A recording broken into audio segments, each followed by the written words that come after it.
कई साल पहले शांतिपुर नाम के एक छोटे से गांव में दो भाई रहते थे। बड़ा भाई सनी और छोटा भाई सुशील। उनके माता पिता अब इस दुनिया में नहीं थे। माँ बाप के जाने के बाद सुशील को उम्मीद थी कि उसका बड़ा भाई उसे बेटी की तरह संभालेगा, लेकिन किस्मत को कुछ और ही मंजूर था। सनी की पत्नी सुमी सुशील से घर के नौकरों की तरह काम करवाती थी। सुबह सूरज निकलने से पहले ही उसका दिन शुरू हो जाता। कभी खेत में काम, कभी जंगल से लकड़ियां लाना, कभी बकरियों को चराना और फिर घर लौटकर झाड़ू पोछा करना। दिन भर की इतनी मेहनत के बाद भी उसे सिर्फ एक वक्त का खाना मिलता। एक दिन खाना खाते खाते सुशील ने धीरे से कहा, भाभी, थोड़ा और खाना मिल जाता, अभी मेरा पेट नहीं भरा। सुमी ने खाली बर्तन दिखाते हुए कहा, खाना खत्म हो गया, रोज रोज ज्यादा खाने की आदत छोड़ दो। सुशील दुखी होकर बोला, अगर आपको पता है कि मैं दिन भर मेहनत करता हूँ तो थोड़ा ज्यादा खाना क्यों नहीं बनाती? बस इतना सुनते ही सुमी गुस्से से आग बबूला हो गई। अब तू मुझसे जबान लड़ाएगा? रुक, अभी तेरे भाई को बुलाती हूँ। कुछ ही देर में सनी वहां आ गया। क्या हुआ? सुमी झूठ बोलते हुए, मैंने कहा खाना खत्म हो गया तो ये मुझसे बदतमीजी करने लगा। सुशील तुरंत बोला, भैया, भाभी झूठ बोल रही हैं, वो मुझे कभी भरपेट खाना नहीं देती। लेकिन सनी ने बिना सच जाने अपने छोटे भाई को जोर से डांट दिया। चुप, एक शब्द और नहीं। अपनी भाभी से बहस करेगा? शर्म नहीं आती? ये सुनकर सुशील की आंखें नम हो गईं। कुछ देर बाद सनी खेत के लिए निकल गया, लेकिन जाते जाते सुमी ने फिर एक नया काम थमा दिया। पहले आंगन में झाड़ू लगा, उसके बाद खेत जाना। भाभी, अगर पहले झाड़ू लगाऊंगा तो खेत पहुंचने में देर हो जाएगी, भैया फिर डांटेंगे। मुझे कुछ नहीं सुनना, पहले झाड़ू फिर खेत। बेचारा सुशील चुपचाप झाड़ू लगाने लगा। जब वो खेत पहुंचा तो सचमुच देर हो चुकी थी। सनी गुस्से से चिल्लाया, इतनी देर क्यों लगा दी? काम करने आता है या बहाने बनाने? सुशील ने सच बताया, भाभी ने पहले झाड़ू लगाने को कहा था। लेकिन सनी ने उसकी एक भी बात पर विश्वास नहीं किया। पूरा दिन खेत में काम करने के बाद भी सनी खुद घर चला गया और सारा काम सुशील पर छोड़ दिया। थककर सुशील ने पहली बार हिम्मत जुटाई। भैया, ये जमीन हमारे माँ बाप की है, इसमें मेरा भी बराबर का हिस्सा है। अगर आपको मुझ पर भरोसा नहीं तो मुझे मेरे हिस्से की जमीन दे दीजिए।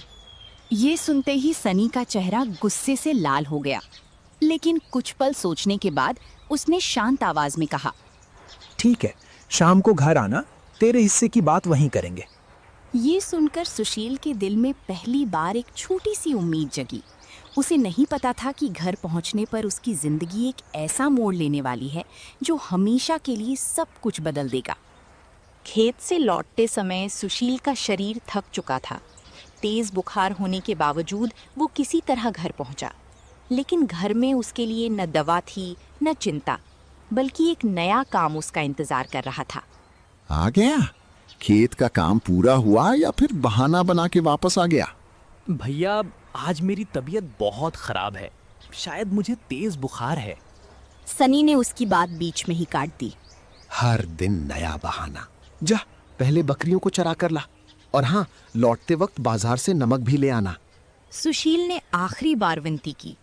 भैया, अगर आप बकरियां ले आते तो मैं नमक ले आता। लेकिन सनी गुस्से में बोला, मुझे मत सिखा कि क्या करना है, जितना कहा है उतना कर। सुशील चुपचाप घर से निकल गया। उसकी आंखों में आंसू थे। बकरियों को चराते चराते वो खेत के किनारे बैठ गया। आसमान की तरफ देखते हुए वो धीरे धीरे रोने लगा। हे भगवान, आखिर मेरी गलती क्या है? माँ बाप होते तो शायद मुझे कभी ये दिन नहीं देखना पड़ता। उसी समय गांव के बुजुर्ग ललित चाचा वहां पहुंचे। उन्होंने सुशील के सिर पर हाथ रखा। बेटा, दुखी मत हो, मैंने सब कुछ देखा है, तुम्हारी कोई गलती नहीं है। सुशील फूट फूट कर रो पड़ा। चाचा जी, मैं दिन रात मेहनत करता हूँ, फिर भी मेरे भाई को मुझ में सिर्फ कमी ही नजर आती है। ललित चाचा कुछ देर चुप रहे, फिर उन्होंने कहा, अगर कोई इंसान तुम्हारी कीमत नहीं समझता तो कभी कभी उससे थोड़ी दूरी जरूरी होती है। सुशील ने बिना सोचे जवाब दिया। अगर मेहनत से इज्जत मिलती है तो मैं वहां जरूर जाऊंगा।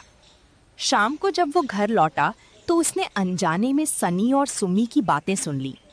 अगर सुशील खुद ही घर छोड़कर चला जाए तो हमारी सारी परेशानी खत्म हो जाएगी।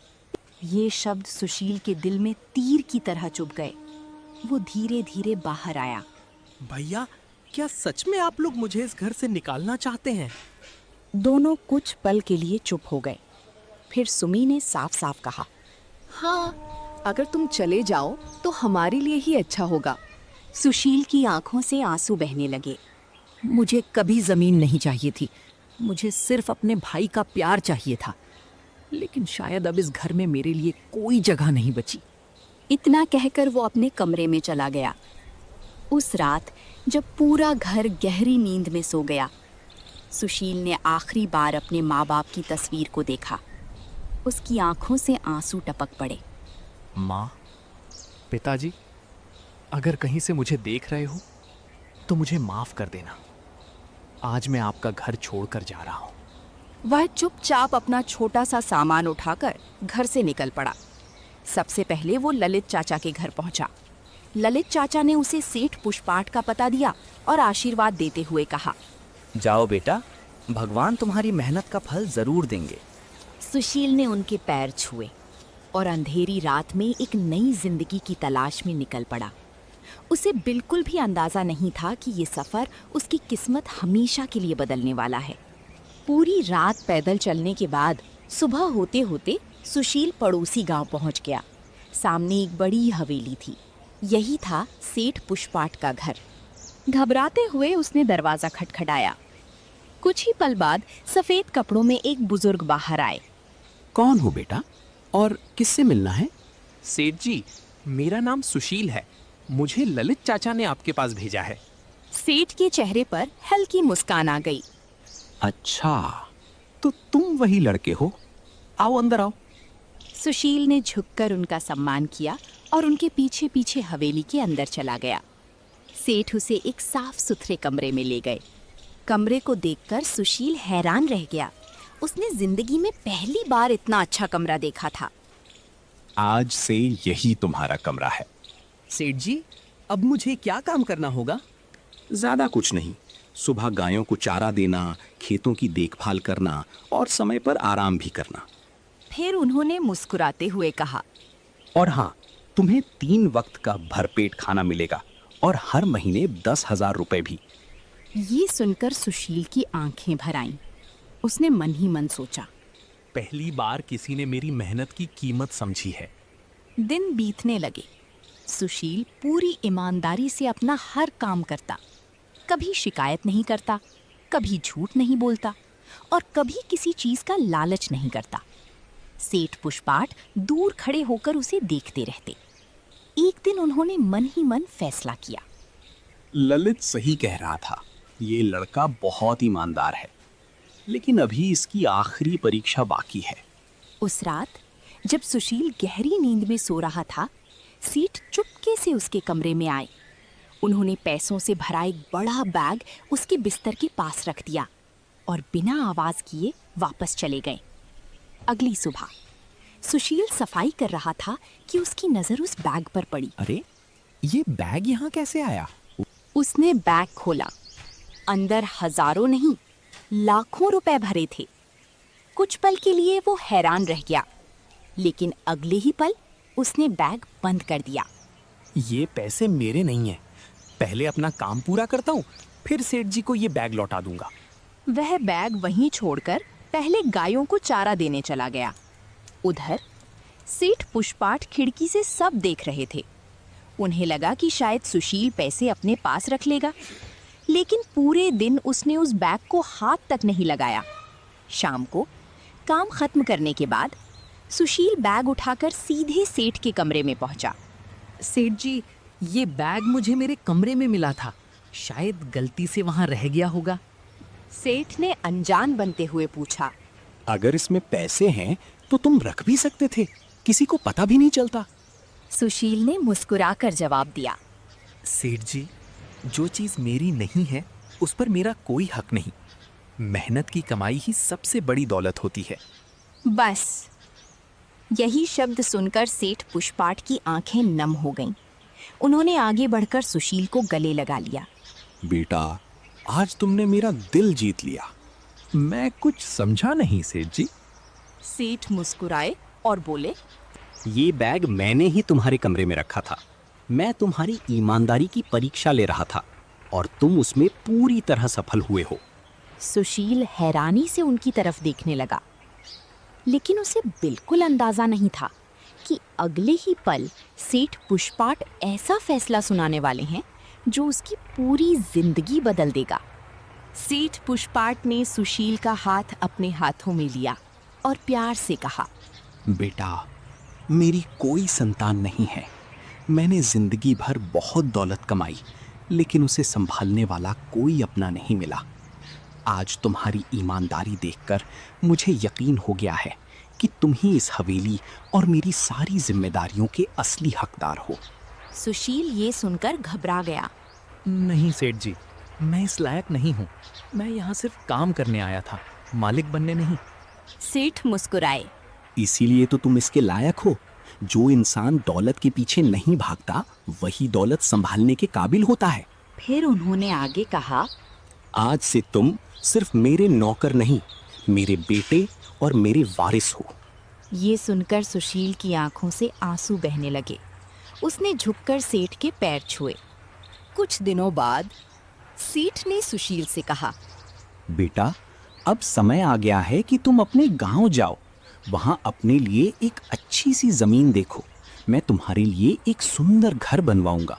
उन्होंने अपनी नई गाड़ी की चाबी सुशील के हाथ में रख दी। जाओ और बिना किसी चिंता के वापस आना। अगले दिन कई महीनों बाद सुशील अपने गांव शांतिपुर पहुंचा। वो उसी जगह खड़ा था जहां कभी भूखा और बेबस खड़ा रहता था, लेकिन आज उसके चेहरे पर आत्मविश्वास था। वो अपने पुराने घर के पास वाली जमीन देखने लगा। उसी समय सनी और सुमी की नजर उस पर पड़ गई। अरे देखो, जो कह रहा था कि गांव छोड़ दूंगा, वही आज वापस आ गया। और ये गाड़ी कहीं चोरी करके तो नहीं लाया? सुशील शांत आवाज में बोला, मैं गांव छोड़कर नहीं गया था। मैंने सिर्फ आपकी दहलीज छोड़ने की बात कही थी। इतने में ललित चाचा भी वहां पहुंच गए। उन्होंने दोनों की बातें सुन ली थीं। बस करो तुम दोनों। जिस लड़के को तुमने हमेशा नौकर समझा, आज वही तुम्हारी सोच से कहीं आगे निकल चुका है। सनी हैरानी से बोला। क्या मतलब? ललित चाचा मुस्कुराए। क्या तुम सेठ पुष्पाट को जानते हो? पूरे इलाके में उन्हें कौन नहीं जानता? तो सुन लो, उन्होंने अपनी पूरी संपत्ति का वारिस सुशील को बना दिया है। ये सुनते ही सनी और सुमी के पैरों तले जमीन खिसक गई। दोनों एक दूसरे का चेहरा देखने लगे। उन्हें यकीन ही नहीं हो रहा था कि जिस भाई को उन्होंने कभी भरपेट खाना तक नहीं दिया, आज वही करोड़ों की संपत्ति का मालिक बन चुका था। सनी की आंखों में आंसू आ गए। उसे अपने हर गलत व्यवहार की याद आने लगी और पहली बार उसे अपने छोटे भाई की असली कीमत समझ आई। सुशील, मुझे माफ कर दे भाई। मैंने कभी तुझे अपना छोटा भाई समझा ही नहीं। हमेशा तुझसे नौकरों जैसा काम करवाया। जब तुझे प्यार और सहारे की जरूरत थी, तब मैंने तुझे सिर्फ डांटा और अपमानित किया। सनी इतना कहकर सुशील के पैरों में बैठ गया। ये देखकर गांव वाले भी भावुक हो गए। सुमी भी रोते हुए आगे आई। देवर जी, मुझे भी माफ कर दीजिए। मैंने आपको कभी भरपेट खाना नहीं दिया, हमेशा बुरा भला कहा। आज समझ में आया कि इंसान की पहचान उसके कपड़ों या पैसों से नहीं, बल्कि उसके दिल से होती है। कुछ पल के लिए वहां पूरी तरह सन्नाटा छा गया। सुशील की आंखें भी नम हो गईं। उसने अपने भाई को उठाया और गले लगा लिया। भैया, मैं आपसे कभी नाराज नहीं था। मैं तो हमेशा यही चाहता था कि एक दिन आप मुझे अपने छोटे भाई की तरह गले लगा लें। आज मेरी वो इच्छा पूरी हो गई। सनी फूट फूट कर रोने लगा। चल भाई, घर वापस चल। इस बार सब कुछ पहले जैसा नहीं, उससे भी अच्छा होगा। सुशील ने हल्की मुस्कान के साथ सिर झुका लिया।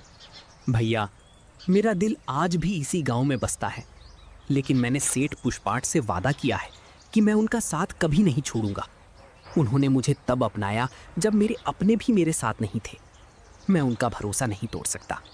सनी ने आंसू पोंछते हुए कहा, तू सही कह रहा है भाई। जिसने तुझे सम्मान दिया उसका साथ निभाना ही सच्ची इंसानियत है। ललित चाचा मुस्कुराए। आज मुझे यकीन हो गया कि भगवान देर जरूर करते हैं, लेकिन न्याय हमेशा करते हैं।